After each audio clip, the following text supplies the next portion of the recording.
Have you ever thought a story isn't always what's told aloud? Sometimes it's what time tries to bury. Tonight's story is just like that. Sometimes bitter, sometimes true, and sometimes a question that lingers in your mind and heart. If your day has been full of noise, scrolling through endless screens, then maybe this moment is just for you. Put on your headphones, dim the lights, and let yourself drift into a story that's not just meant to be heard, but felt. And if our way of storytelling speaks to you, don't forget to subscribe because we bring moments like this just for you. A Story of the Sea.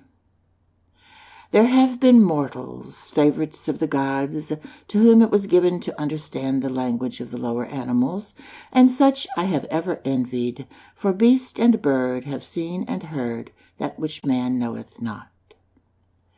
Never could I get beyond an imperfect knowledge of their alphabet, enabling me to spell out here and there a word of little meaning.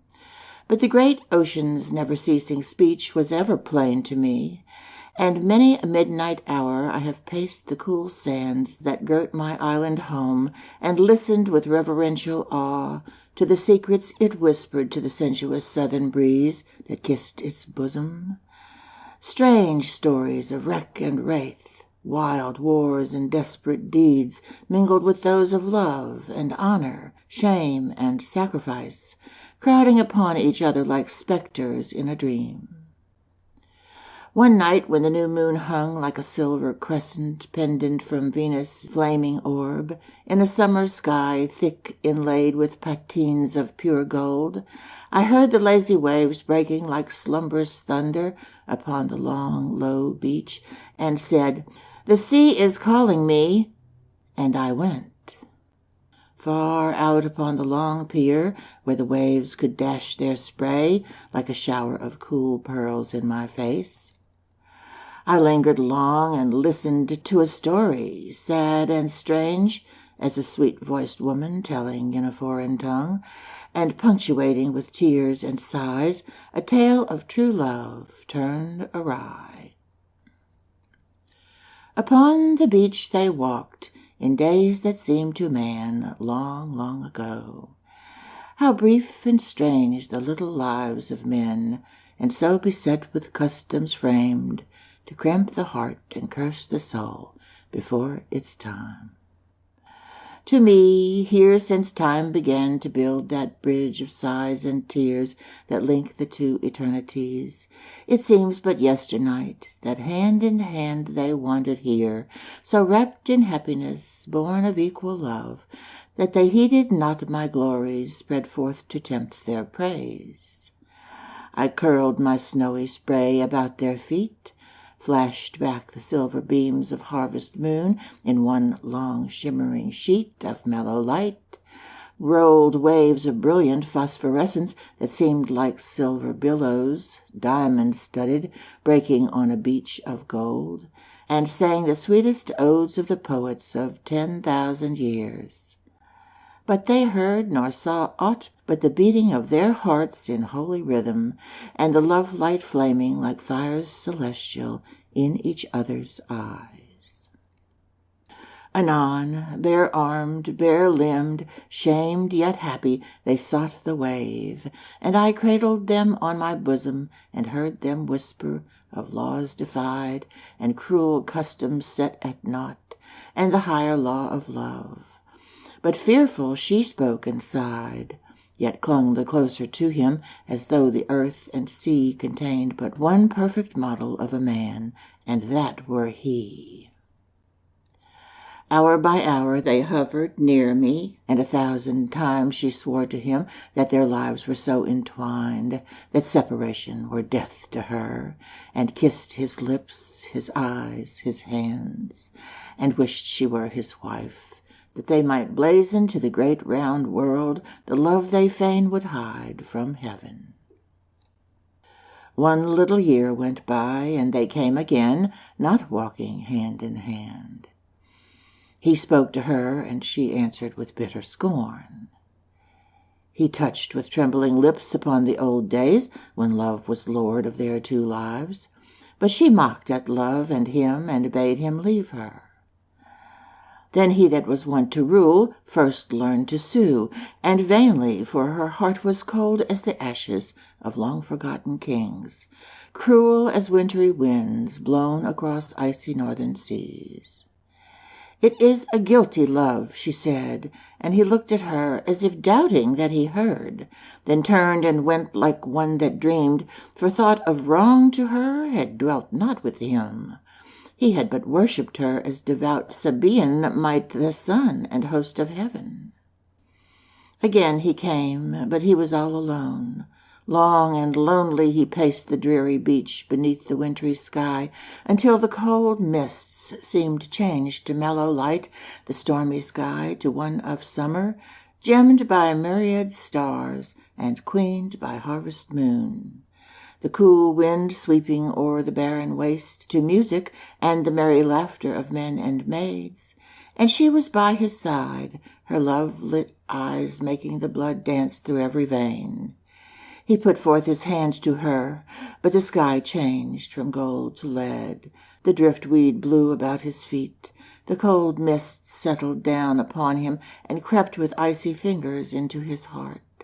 And he cursed the lying vision, the shrieking wind, the cold mist, and the leaden sky. Cursed the day that he first saw her, and said to waves that tumbled at his feet, "I must be mad. The curse of my race hath fallen upon me.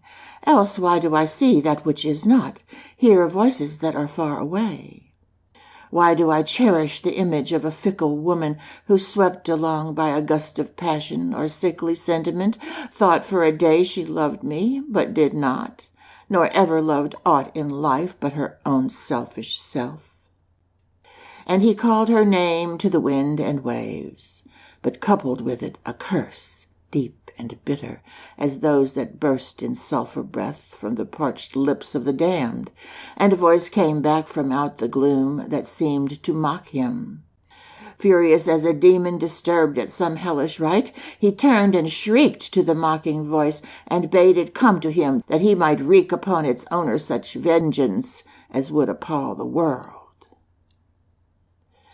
The far lights shone like pale ghosts of lights through the driving mist, and in them loomed two weird forms that seemed 100 cubits high. Furious, he rushed upon and smote them down upon the wet sand, and trampled them, and strove with feet and hands to kill. But they cried out for mercy on their lives, that they were honest fishermen who, hearing a cry but faintly above the roaring waves, had answered it, thinking some boatman might have met mishap and called for aid. The flood of anger spent in blows, he helped them up, wiped the blood and sand from their bronzed faces, gave them his scant purse, and bidding them drink a bumper, that hell fiends might drag him from the world before the morn sent them on their way. The grey dawn found him sleeping with his face upon the wet sand, once trodden by the feet that now trampled on his heart. Then I sent waves, cool and sweet, to kiss his cheek, and he awoke, and waking said, "Kisses for me? They are cold, great Mother Ocean, but not so cold as love burned out, leaving but the bitter ashes of contemptuous pity. I dreamed that I was afloat upon thy bosom with her I did so dearly love, and thou wast bearing us beneath a sunset sky to a fair island, fringed with palms and musical with songs of birds and rippling springs, where we two should live forever. That as we floated thus, love's goddess descended from a golden cloud, and opening the white bosom of my bride, yet not my bride, took thence her heart, and pressed from it a black drop, that fell upon the molten sea, and taking form became a hideous monster, that cried, 'My name is Selfishness,' and vanished in the wave. Then, breathing upon the cold heart ethereal flame that made it throb like a hero's pulse when trumpets are blown for war, she replaced it, healed the snowy globe with a touch, and smiling upon me, was caught into the golden cloud that seemed framed of music and the perfume of 1,000 flowers. A round arm stole about my neck, and we floated heart to heart on to the haven that was to be our heaven. A curse upon your briny waters that seem a world of bitter tears, rank with dead men's bones and the rotting hulls of ships. They have called me back to thy dreary, ever-moaning verge, to mock myself for loving one who scorns, for wasting my hot heart on a block of frozen stone, hoping by foolish prayers and unmanly tears to move the gods to breathe into it the breath of human life, to prevail even as did that old Greek who became enamored of a statue, less divinely formed, but with the self-same heart. 'Tis madness leads me to this folly, the old curse that hath hung about our house like a baleful shadow for thrice 100 years, bursting at times into bloody feuds without apparent cause, and dreadful mutinies against the laws of man and will of God. 'Tis vain to further fight with fate. 'Twill drag me down, even as it did my great-grandsire, who climbed fame's dizzy heights and stood poised in mid-heaven, the master-mind of Britain's mighty world. Then, like a tall mountain pine blasted at the top by the writhen bolts of God, plunged a falling star to the depths of everlasting darkness, and died a decade before his death.